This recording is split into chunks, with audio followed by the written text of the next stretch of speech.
C40 are a cities-led climate leadership group.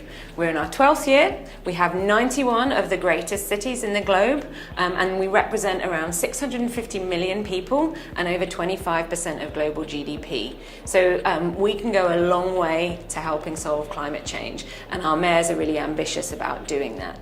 We're a leadership group for cities, led by cities that are interested in tackling urban climate change for the wider benefits of health and well-being of their cities and just creating better, more livable cities. So the work we're doing with cities looks at the need to act now. We know that we have until 2020 to take action on climate change. We have to double the rate of action that we're taking, and we have to have 70% of that action happening at a citywide scale. So we're talking about a real transformation in the speed and scale of action that our cities are taking.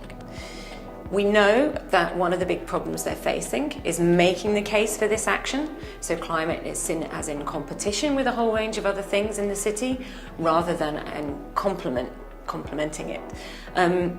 So we are helping cities to make that case for climate change by measuring and, where appropriate, quantifying and monetizing the wider economic, social and environmental benefits from climate change beyond just reducing greenhouse gas emissions.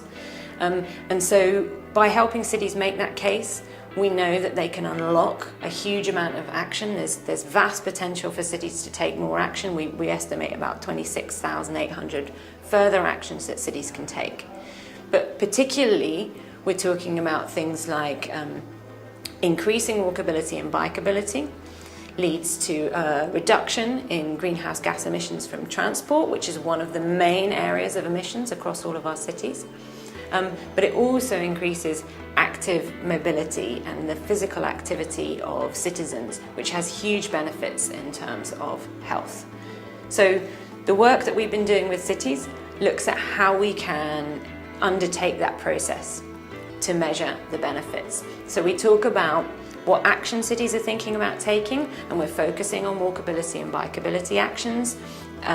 And we talk about the data that cities need to collect to understand, if they take a certain action, what's going to be the impact of that, and then what are going to be the benefits from that kind of that change that you get when you take that action. And by helping cities through this process, so understanding the data they can collect and how they can then use that to make this case, we then give them the evidence and the tools that they need to go back to their city and show why these actions have all of these wider benefits.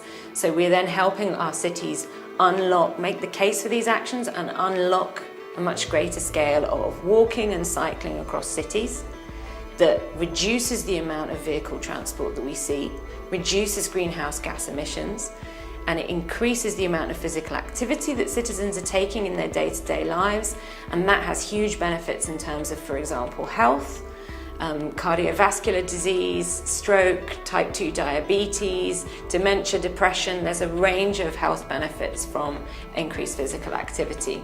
So that's the sort of case that we enable our cities to make, and it then unlocks all of this action that leads to these bigger climate benefits, economic, social, environmental, and particularly health benefits.